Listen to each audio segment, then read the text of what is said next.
কদিন আগে নিষিদ্ধ ছাত্রলীগের এক নেত্রীকে আটক করেছে এলাকাবাসী। দীর্ঘদিন এই নেত্রী স্থানীয় এক বিএনপি নেতার বাসায় স্ত্রী পরিচয় লুকিয়েছিলেন। পরে জানা যায় তারা আসলে স্বামী স্ত্রী নন। মূলত গ্রেফতার এড়াতেই এই নেত্রী তার বয়ফ্রেন্ডের বাসায় লুকিয়েছিলেন। এটি মূলত বর্তমান ছাত্রলীগ নেত্রীদের অবস্থা। অথচ একটা সময় তাদের কতই না দাপট ছিল। বড় বড় নেতাদের খাট কাঁপানোর সুবাদে ছাত্রলীগ নেত্রীদের ক্ষমতার শেষ ছিল না। শিক্ষার্থীদের নির্যাতন, হলে সিট বাণিজ্য, চাঁদাবাজি, টেন্ডার বাণিজ্য, সচিবালয় তদবির, নিয়োগ বাণিজ্য, ব্ল্যাকমেইল সহ কোনো কিছুতেই পিছিয়ে ছিলেন না এসব নেত্রীরা। সম্প্রতি এদের কয়েকজনকে বিএনপি নেতাদের ছত্রছায়া থেকে নতুন করে সক্রিয় হতে দেখা যাচ্ছে। আমাদের আজকের ভিডিওতে আলোচনা করব ছাত্রলীগের সেই নেত্রীদের বর্তমান অবস্থা নিয়ে। চলুন একে একে দেখে নেওয়া যাক বর্তমানে কোথায় কেমন আছে তারা।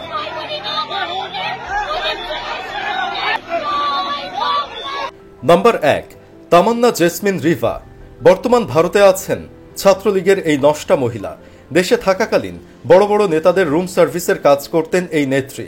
এখন ভারতে গিয়েও একই কাজ করছেন। অভিযোগ আছে সেখান থেকেই দেশ বিরোধী নানা ষড়যন্ত্রে লিপ্ত হচ্ছেন তিনি। অন্তর্বর্তী সরকার ক্ষমতা নেওয়ার পর ছাত্রলীগকে নিষিদ্ধ ঘোষণা করা হয়। এরপর থেকেই অনলাইনে নতুনভাবে সক্রিয় হতে শুরু করেন রিভা।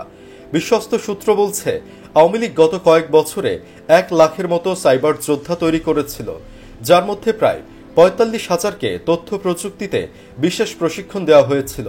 এসব প্রশিক্ষণ হয়েছিল সজীব ওয়াজেদ জয়ের তত্ত্বাবধানে এবং আওয়ামী লীগের গবেষণা প্রতিষ্ঠান সিআরআই এর সহযোগিতায়।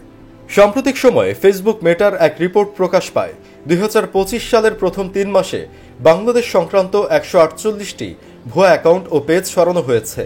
এসব অ্যাকাউন্ট থেকে বিএনপি, তারেক রহমান এবং অন্তর্বর্তী সরকারের বিরুদ্ধে অপতথ্য ছড়ানো হচ্ছিল, আর আওয়ামী লীগের পক্ষে চালানো হচ্ছিল প্রচার। এএফপির ফ্যাক্ট চেকার কদরুদ্দিন শিশির জানিয়েছেন অন্তত 98টি অ্যাকাউন্ট ও পেজ বন্ধ করা হলেও পরবর্তীতে আবার নতুন পেজ খোলা হয়েছে। ডলার খরচ করে বুস্ট করা পোস্টের মাধ্যমে একই ধরনের অপতথ্য এখনো ছড়ানো হচ্ছে। নাম্বার 2, আতিকা বিনতে হোসাইন। নেতা থাকে লন্ডনে, ওখান থেকে নির্দেশনা দিবেন আর আমাদের উন্নয়নের অগ্রযাত্রা ব্যাহত করবেন, এত সোজা না।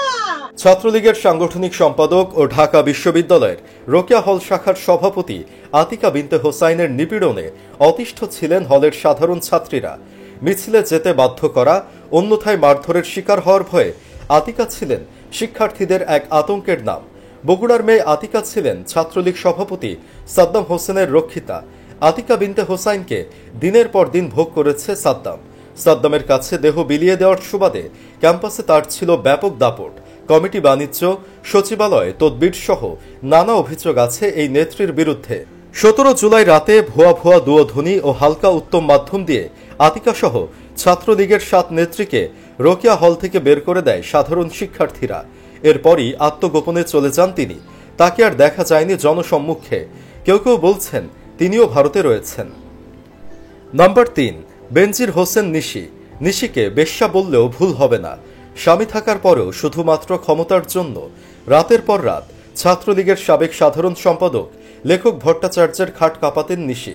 সেই সুবাদে লেখক ভট্টাচার্যের কমিটি বাণিজ্য সহ চাঁদাবাজি থেকে প্রাপ্ত অর্থের 4 ক্যাশিয়ারের একজন ছিলেন তিনি। বেনজির হোসেন নিশি ঢাকা বিশ্ববিদ্যালয়ের বঙ্গমাতা শেখ ফজিলাতুন্নেসা মুজিব হল ছাত্রলীগের সাবেক সভাপতি। এছাড়া তিনি সাতক্ষীরার শ্যামনগরের নকিপুরের আবদুল্লাহ আল মামুন ওরফে বালু মামুনের স্ত্রী। 5 আগস্টের পর থেকে পলাতক ছিলেন নিশি। তার বিরুদ্ধে ঢাকাসহ বিভিন্ন এলাকায় একাধিক মামলা রয়েছে, যদিও খুব বেশি দিন তিনি পালিয়ে থাকতে পারেননি। নিষিদ্ধ ঘোষিত সংগঠন ছাত্রলীগের কেন্দ্রীয় যুগ্ম সাধারণ সম্পাদক বেনজির হোসেন নিশিকে জানুয়ারিতে গ্রেফতার করে পুলিশ। সাতক্ষীরার দেবহাটা থেকে তাকে গ্রেফতার করা হয়। 13 জানুয়ারি রাতে দেবহাটা থানা পুলিশের ভারপ্রাপ্ত কর্মকর্তা হযরত আলী বিষয়টি নিশ্চিত করেন। এর আগে ভোরের দিকে দেবহাটা উপস্বাস্থ্য কেন্দ্রের স্বাস্থ্য সহকারী রাশিদুল ইসলামের বাড়ি থেকে তাকে গ্রেফতার করা হয়। নাম্বার 4, ছাত্রলীগ নেত্রী মাহিয়া। রাজধানীর তুরাগ থেকে নিষিদ্ধ ঘোষিত ছাত্রলীগের নেত্রী মাহিয়া রহমানকে গ্রেপ্তার করেছে পুলিশ।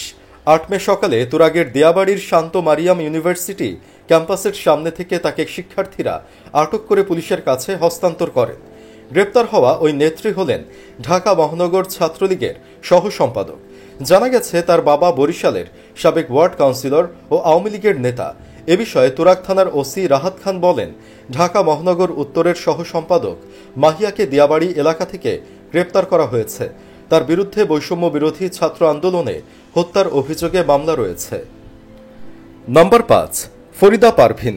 ঢাকা বিশ্ববিদ্যালয় কুয়েত মৈত্রী হল শাখা ছাত্রলীগের সাবেক সভাপতি ফরিদা পারভিন পরে কেন্দ্রীয় ছাত্রলীগের সহ সভাপতির পদ পান। সর্বশেষ ছাত্রলীগের কেন্দ্রীয় কমিটির সভাপতি হতে দৌড়ঝাঁপ শুরু করেছিলেন তিনি, তবে সেই আশা পূরণ হয়নি। শেখ হাসিনা ভারতে পালিয়ে যাওয়ার কিছুদিন আগে আওয়ামী লীগের শীর্ষ এক নেতার সুপারিশে ঢাকা সিটি কলেজে প্রভাষক হয়েছিলেন তিনি। তবে 5 আগস্টের পর তিনি সেই চাকরি হারান, চলে যান আত্মগোপনে।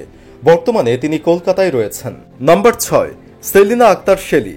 ঢাকা বিশ্ববিদ্যালয়ের অধিভুক্ত বেগম বদরুন্নেসা সরকারি মহিলা কলেজ ছাত্রলীগের সভাপতি ও কেন্দ্রীয় উপপরিবেশ বিষয়ক সম্পাদক সেলিনা আক্তার শেলী ছিলেন কলেজের অঘোষিত শাসক।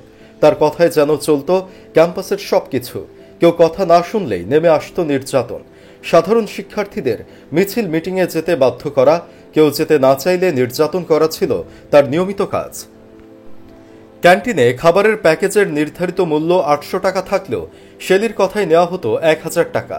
একটি সূত্র আমাদেরকে জানিয়েছেন, সেলিনা এখনো দেশেই আছে, কিন্তু তাকে গ্রেফতারে আইন শৃঙ্খলা রক্ষাকারী বাহিনীর মধ্যে কোনো তৎপরতা নেই।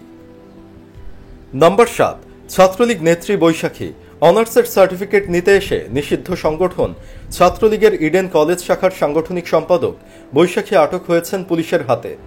প্রথমে তাকে কলেজের ভেতরে আটকে রাখেন সাধারণ শিক্ষার্থীরা। পরে পুলিশ এসে তাকে আটক করে নিয়ে যায় লালবাগ থানায়। ইডেন মহিলা কলেজের 6টি হলের 38টি কক্ষের অঘোষিত মালিক ছিলেন বৈশাখী। এসব কক্ষের প্রতিটিতে 8 জন করে শিক্ষার্থী থাকতেন। অভিযোগ আছে তিনি প্রতি মাসে প্রতিটি সিট থেকে 2000 টাকা করে ভাড়া নিতেন সাধারণ শিক্ষার্থীদের কাছ থেকে। সে হিসাবে প্রতি মাসেই তার 6 লাখ টাকা সিট বাণিজ্য থেকে অবৈধ আয় হতো। 16 জুলাই মঙ্গলবার রাত 3টার দিকে রিভাকে হল ছেড়ে পালাতে দেখেছেন শিক্ষার্থীরা। পালিয়ে যান বৈশাখীও। পুলিশ সূত্রে জানা যায়, 18 ফেব্রুয়ারি দুপুরে ছাত্রলীগের নেত্রী বৈশাখী ইডেন কলেজে যান তার অনার্সের সার্টিফিকেট তুলতে। এ সময় নিষিদ্ধ এই সংগঠনের নেত্রীকে চিনে ফেলেন সাধারণ শিক্ষার্থীরা।